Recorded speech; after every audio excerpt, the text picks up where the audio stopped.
ఈ రోజు ఈ వీడియోలో సత్యభామ అనే సినిమా గురించి మాట్లాడుకుందాం. కాజల్ అగర్వాల్, నవీన్ చంద్ర లీడ్స్ గా సుమన్ చిక్కాల డైరెక్షన్ లో వచ్చిన ఇన్వెస్టిగేషన్ క్రైమ్ థ్రిల్లర్ ఇది. మరి ఈ సినిమా స్టోరీ ఏంటి, అది చూశాక నాకేమనిపించింది అనేది ఇప్పుడు తెలుసుకుందాం పదండి. ముందుగా ఈ సినిమా స్టోరీ ఏంటంటే, ఈ సినిమాలో మన హీరోయిన్ సత్యభామ ఒక పోలీస్ ఆఫీసర్ అన్నమాట. డిపార్ట్మెంట్ లో ఏసీపీగా పనిచేస్తూ ప్రస్తుతం షీ టీమ్స్ కి హెడ్ గా ఉంటది. తన ఒక హానెస్ట్ అండ్ సిన్సియర్ ఆఫీసర్. ఎవరైనా మాకు అన్యాయం జరిగింది అని తన దగ్గరకు వస్తే కేసు ఎలాంటిదైనా, క్రిమినల్ ఎంతటి వాడైనా బాధితులకు న్యాయం చేసే వరకు నిద్రపోదు. అవసరమైతే రూల్స్ బ్రేక్ చేయడానికి కూడా వెనకాడదు. ఇక రీసెంట్ గా తన దగ్గరకు ఒక డొమెస్టిక్ వైలెన్స్ కేసు వస్తుంది. హసీనా అనే అమ్మాయి తన హస్బెండ్ తనని టార్చర్ పెడుతున్నాడని, తన తమ్ముడిని కూడా కొడుతున్నాడని, తన నుంచి మమ్మల్ని రక్షించండి అని మన సత్యభామ దగ్గరకు వచ్చి ప్రొటెక్షన్ అడుగుతుంది. ఇక కంప్లైంట్ తీసుకున్న మన సత్యభామ, నీకు నేనున్నా, వాడి సంగతి నేను చూస్తా అని ధైర్యం చెప్పి పంపిస్తుంది. కానీ తన మీద కంప్లైంట్ ఇచ్చిందనే కోపంతో హసీనా వాళ్ళ ఆయన తనని దారుణంగా చంపేసి ఎస్కేప్ అవుతాడు.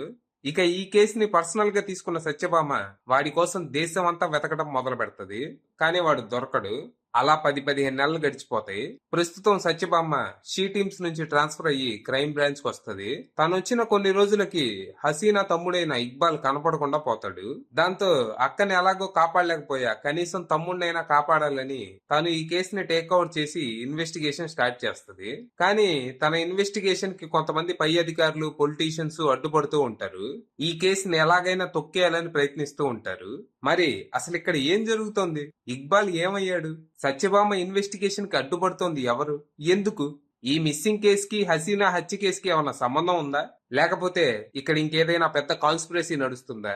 ఈ మిస్టరీని మన సత్యభామ ఎలా సాల్వ్ చేసింది, ఈ ఇన్వెస్టిగేషన్ ఎలా సాగింది అనేది మీరు సినిమా చూసి తెలుసుకోవాలి. ఇక ఈ సినిమా పర్లేదు, ఎక్కడా బోర్ కొట్టకుండా టైం పాస్ అనేలా సాగింది. యాక్చువల్ గా ఈ సినిమాలో ఉన్న కథ చెప్పుకోవడానికి బాగున్నప్పటికీ స్క్రీన్ మీద చూడటానికి మాత్రం కొంచెం అస్తవ్యస్తంగా అనిపించింది. కథలో చాలా ట్విస్ట్ అండ్ టర్న్స్ యాడ్ చేసి కాంప్లికేటెడ్ చేశారు. ఒకానొక దశలో అసలు సినిమా ఎటు పోతుందో కూడా అర్థం కాదు. ఎక్కడో మొదలయ్యి ఎక్కడెక్కడికో వెళ్ళిపోద్ది. కానీ లాస్ట్ లో అన్ని రివీల్స్ అయ్యాక బానే ఉందనిపించింది. సినిమా స్టార్ట్ అవడం కొంచెం స్లోగానే స్టార్ట్ అవుతుంది. ఫస్ట్ హాఫ్ అవర్ ఏదో సాదా సీదా సినిమాలా ఉంటది. కానీ ఎప్పుడైతే ఇక్బాల్ మిస్ అవుతాడో అక్కడి నుంచి సినిమా ఇంట్రెస్టింగ్ గా మారుతుంది. ఓ అనామకుడు మిస్ అయితే పోలీస్ ఆఫీసర్స్, పొలిటీషియన్స్ ఎందుకు కంగారు పడుతున్నారనే అంశం బాగా క్యూరియాసిటీ క్రియేట్ చేస్తుంది. అది అలాగే ఇంటర్వెల్ దాకా కంటిన్యూ అవుతుంది.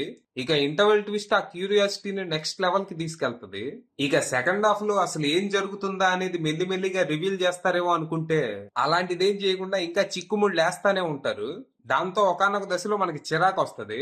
ఇక నెక్స్ట్ ఏం జరుగుతుందా అనే టెన్షన్ పోయి, అరే నీ ఏం జరుగుతుందో చెప్పురా రై అనేలా చేస్తది.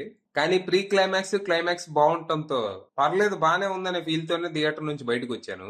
సినిమాలో domestic violence, terrorism, virtual reality లాంటి వాటితో పాటు ఇంకొన్ని టాపిక్స్ ని కూడా చర్చించారు. కానీ ఏదో ఒక టాపిక్ కే స్టిక్ అయి ఉంటే బాగుండేదేమో. 4-5 అంశాలు ఒకే సినిమాలో దోర్చడంతో సినిమా కొంచెం ఓవర్ స్టఫ్డ్ గా అనిపించింది. దీనివల్ల సినిమాలో చాలా క్యారెక్టర్స్ ఉన్నప్పటికీ అన్ని అండర్ రిటర్న్ లా అనిపించాయి.